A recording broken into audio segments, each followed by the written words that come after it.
Hey there. The next stage in the recycling done right saga.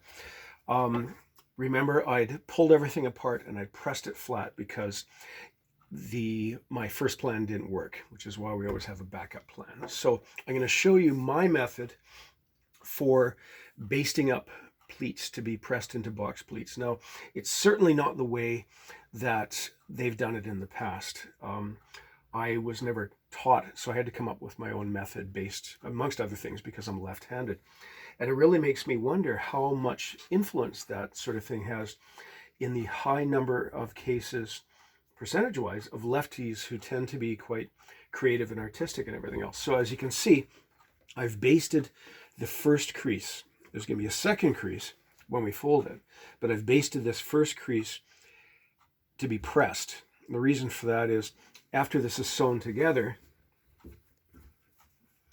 and this one is pressed, it's the thicker the cloth, the less, I believe, the less likely, from experience, frankly, the less likely that these creases are going to be absolutely sharp. So I press it twice. So I've basted all of these, and I'm just going to show you how I did it. Now, if you remember, the center of the strap is 2.5 inches down from the top, which coincidentally happens to be at that part of the tartan, and the bottom of the fell is right at that line in the tartan, coincidentally. So, and this is the beauty of using my little gauges, because what I'm going to do, I center my gauge on the white stripe. I'm using a different colored chalk just for, well, that's a little bit off, but I'll correct it by eye when I do it. And I don't have to do these all the way along for a reason that I'll show you in a second. So here, the last measurement using the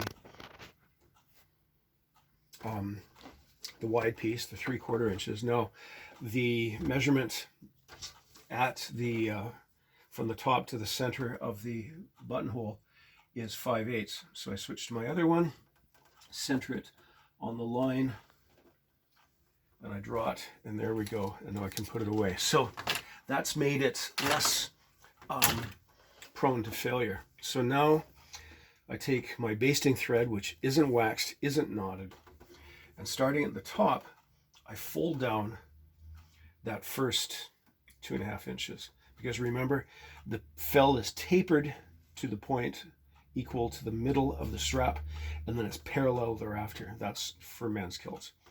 So I've tucked it over and folded it, and I use my finger to make sure that the back edge of this fold isn't past or is a little bit shy of the second white line. In this case, it's just about even with the edge of the white stripe in the kilt. So I sew a back stitch, and I might sew a second back stitch because this has to anchor in place. I can't have it move. Yeah, I'm going to sew a second one just to be safe.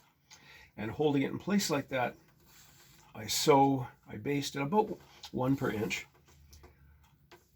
And then I do a second back stitch because I need it to hold at that point because I'm going to shift my grip.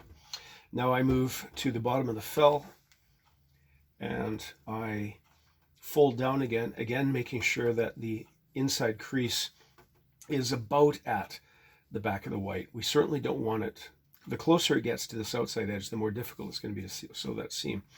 So I hold it down. Now, in this case, at the hip, I can afford to have the chalk line visible because we're going to lose a little width from shrinking when we press it and we sew the steeking in. So we're going to lose, we do lose a little bit of overall length then, or at least we have the potential to. So to hold this in place, I hold it down with my little finger.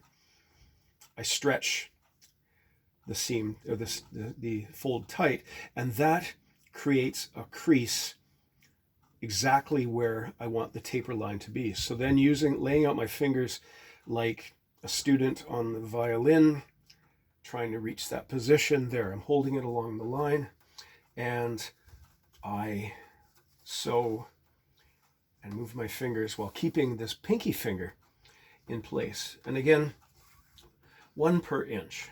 And just to head off those trolls who start trumpeting about imperial versus metric, Imperial's just handy for a tailor because an inch is the width of my thumb. It's easy to go by, and I can think in that. So here we are at the bottom of the fell. I do another back stitch, and now I go to that next chalk line. I fold it, I check it, I put my finger down, I pull it tight, I hold it down again, and I'm just going to carry this on in real time till we get to the end because that just makes sense. Now with practice, we can pick up a bit of speed in this. I'm not going to in this case because if I, just by the law of the universe, if I start doing this at my normal speed, I'll make a mistake on film and that'll just be silly. Okay, as it is, I've pulled the thread off of the needle, poke it back through again, check it again, mark it to there, check my fold to make sure it's not too deep, pull it tight, and carry on. And carry on.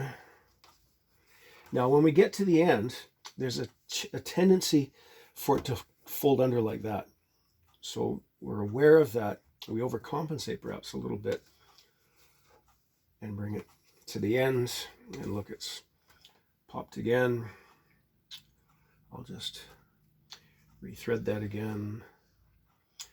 Hardly necessary because all I'm going to do is from here make sure that that isn't tucked under too much. And then do a back stitch. I'm probably going to do a second back stitch because I'm going to be moving this around a bit. Now, because I'm on a tight schedule here, ordinarily I might press the whole thing along its length and then let it sit for a day to dry out.